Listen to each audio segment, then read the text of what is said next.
Roald Dahl, The TWITS, Part 4, The Monkey's Escape. That evening, Mugwump and his family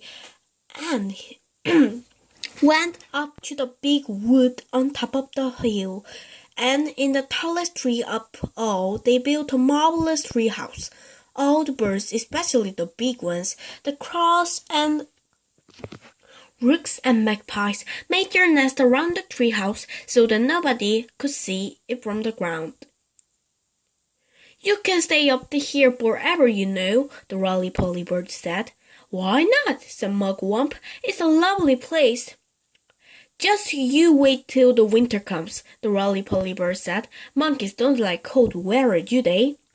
"Oh, they most certainly don't," cried the Mugwump. "All the winters were so very cold over here." "It's all snow and ice," said the roly-poly bird. "Sometimes it's so cold a bird will wake up in the morning with his feet frozen to the bones that he's been resting on." "Then what shall we do?" cried Mugwump. "My family will all be freezed." "No, they'll not," said Roly-Poly Bird, "because when the first leaves start falling from the trees in the autumn, you can all fly home to Africa with me." "Don't be ridiculous," Mugwump said. "Monkeys can't fly." "You can sit on my back," the Roly-Poly Bird said. "I shall take you one at a time. You will travel by the Roly-Poly Superjet, and it won't cost you a penny." The TWITS get the shrinks. And down here in the horrible house, Mr. and Mrs. Twit were still stuck down on the floors of the living room. "It's all your fault," yelled Mr. Twit, thrashing his legs in the air. "You're the one, you ugly old cow, who went hopping around shouting, 'We're upside down, we're upside down!' And you're the one who said to stand on their heads, so we'll be the right way up, you whiskey old warthog," screamed Mrs. Twit. "Now we'll never get free, we're stuck here forever." "You may be stuck here forever," said Mr. Twit, "but not me. I'm going to get away."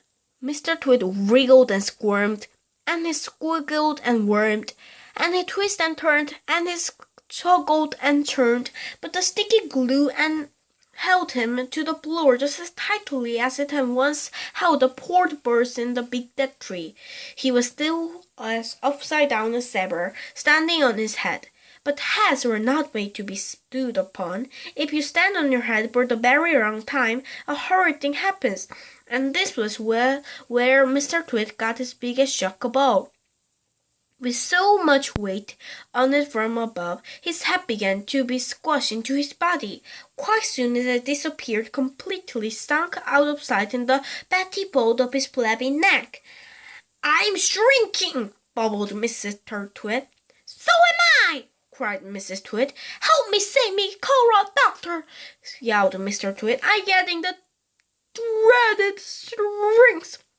And so he was. Mrs. Twit was getting the dreaded shrinks too, and this time it wasn't a fake, it was the real thing. They had shrunk into their necks, and their necks began to shrinking into their bodies, and their body began shrinking into their legs, and the legs began shrinking into their beak, and 1 week later, on a nice sunny afternoon, a man called Fred came around to read the gas meter.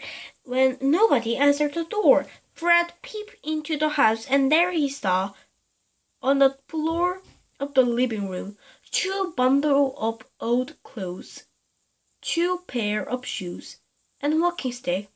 There was nothing more left in the world of Mr. and Mrs. Twit, and everyone, including Fred, shouted, "Hooray!" Thanks for listening to my video, Roald Dahl the TWITS.